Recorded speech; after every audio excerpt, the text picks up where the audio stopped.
video, not on the truck or anything.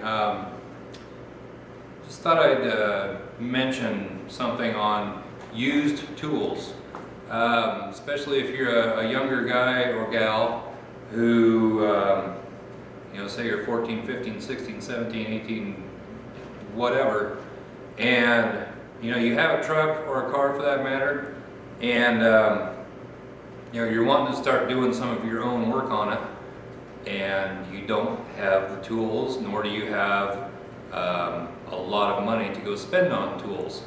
I would recommend going yard saling.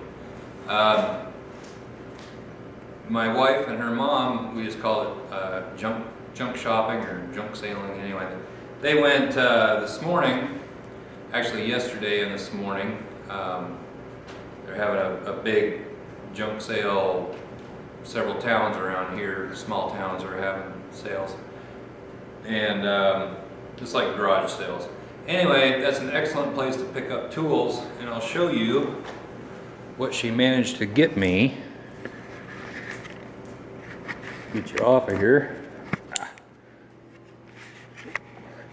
What she picked up, number one, is this cart, which is it's a stainless steel, extremely smooth rolling cart that that she ran across, and which makes it handy for working on things. You can wheel that around in front of your car or truck or whatever, and you know, put your tools, parts, stuff like that on.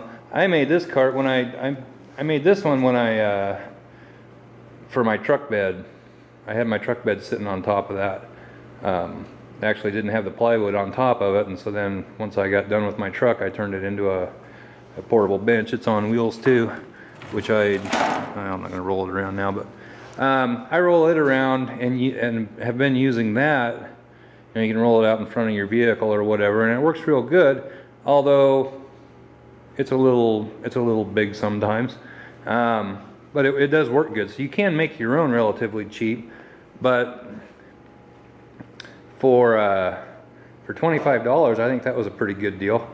And then this morning, well, she picked that up this morning.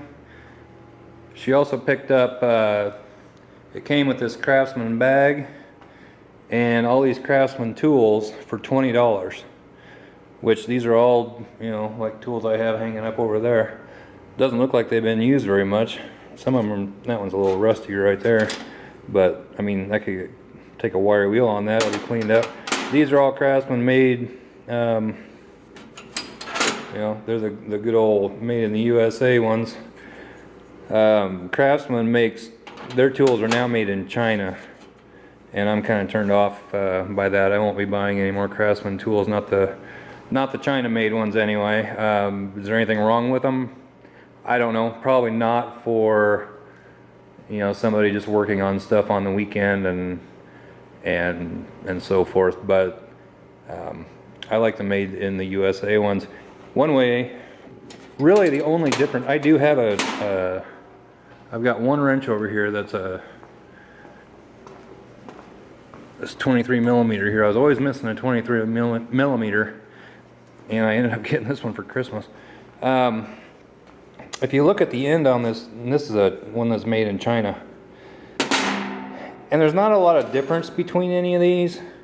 One difference is on the China made ones. If you look at the end right there, there's no chamfer on the end. Like if you look, let me get a bigger one. Like if you look on the end of the American made ones, there's a little chamfer right on the end there. And it just makes it a little bit easier to get it on the nut and so forth. There's some other differences. They're just, the finish on them isn't quite the same.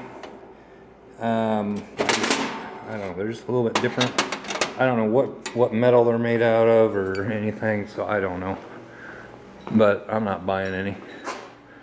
So Craftsman, just Sears, Craftsman, whatever, they just lost a customer for me because I won't buy that crap.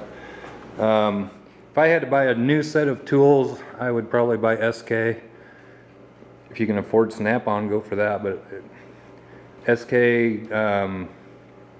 those are really good tools, and they're made in the United States as well. I'm big on things made in the United States if I can get them. It's just getting harder and harder to find anything that's made in the United States. But anyway, back to what we're talking about here.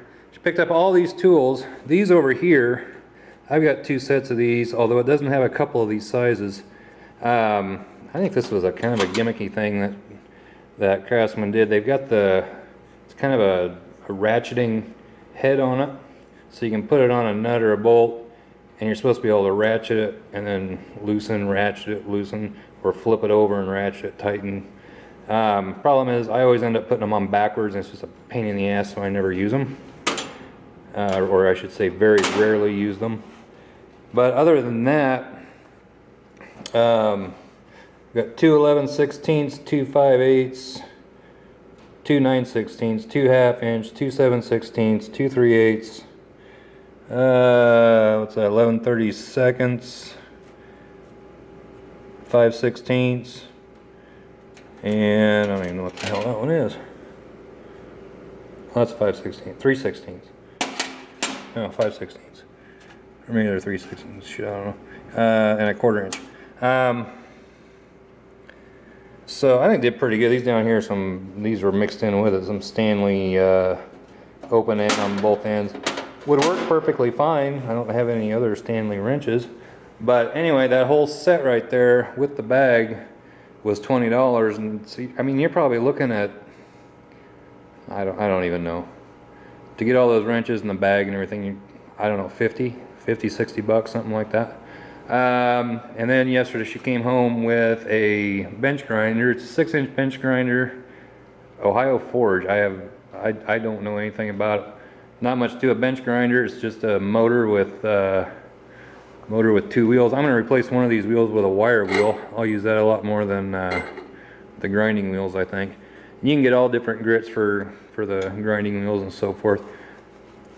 The guy told her that he'd only used it a couple of times. I don't know whether if that's true or not, because the date on it is 1995. So it's 21 years old. I haven't even tried it out yet. I assume it works, but for 20 bucks you can't go too far wrong. But anyway, yeah, I can't see what I'm filming here. But anyway, if you're wanting to do, your own repairs, but you don't have the tools, go to garage sales. You can find some good deals at garage sales. You could also just you can go to Harbor Freight has sales on tools all the time. And while they may not be the best tools, they'll get you started. They'll get you going. I've got some Harbor Freight tools. Shoot, where did I put them? Down here in this toolbox. I never have used them. I was gonna take this toolbox and there's a light that I'm gonna be redoing. That's an old light. It finally fell off of a pole that I have out here. Getting off topic, but anyway. They've got, you can get tools from Harbor Freight, which, I mean, they would work. No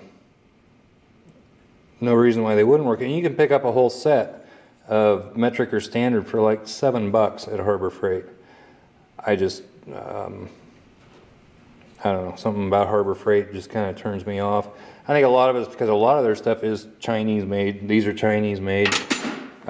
What I put them in there for was I was just going to carry this around in my truck, so if I ever needed, tools of any kind, I would have something. But I mean, these would work for a weekend. Somebody just doing work on a weekend or once a month or something, these would be fine. And if you break one, you take it into the store and they give you a new one right on the spot, no questions asked. From what I understand, I've never even used them, but anyway, my recommendation is go shop around at some garage sales and see if you can come across some decent tools. Craftsman's decent tools for hell, everything I do, that's what I use. There's professionals that use Craftsman tools. There's professionals that use some Harbor Freight tools. I know a professional mechanic that uses the Harbor Freight The impact sockets, which, let's see, be over here. You know, ones like that, plus deep well. He showed me a 3/4 inch that he uses on lug nuts. He said he uses it all the time. And I think he said he broke one, took it in, boom, they gave him a brand new one. But he has snap-on tools, but he says he uses a snap-on wrench with it, or ratchet, but he said he just uses a Harbor Freight socket, and they work just fine. I've never broken a Harbor Freight socket, and I have beat the shit out of them. I do like, they have two different kinds. They have their professional series, which has them numbered on the side like that, which I like. They're just easier to see. Or they have a cheaper brand, I've got some in here, which just has the size, if I can even find it, it's embossed in the side. Yeah, there it is, 24. It's just a lot harder to see. You got to fumble around with it if you're trying to find the size or something more on that one. It kind of jumps out at you. But anyway, just a quick little video showing what I picked up for what, roughly 60 bucks, $65. You know, got a really nice cart, bench grinder. Bench grinders, you can buy a bench grinder for not very much, and I've been wanting to get one for a long time. Just one of those things I just never do. Hell, that bag alone might be worth $20. I don't know. But if you were to go buy all these wrenches individually, it'd be real expensive. You can buy wrenches in a whole set, but I still think it's probably going to cost you $40 or $50.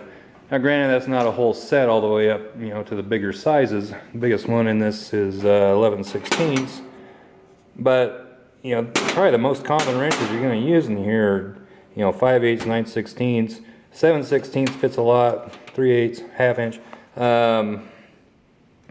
Unfortunately, it didn't come with a metric set as well, but I've got multiples of everything, and I really don't even need any more wrenches, but for 20 bucks, can't pass it up. So anyway, as I'm making you dizzy here, I gotta flip this around so I can see what I'm looking at. Like I said, just a quick little video. If you're looking to buy wrenches, you're wanting to start doing your own work, there's nothing wrong with used tools, because every tool I own is used. So, and every tool any mechanic owns is used. So go to garage sales and see what you can find. So anyway, that's my thing for today. I've got another video coming up. I'm hopefully going to get that posted up in the next couple of days, and so stay tuned for that. If you like this channel, please subscribe, hit the like button, and we'll catch you next time. Bye bye.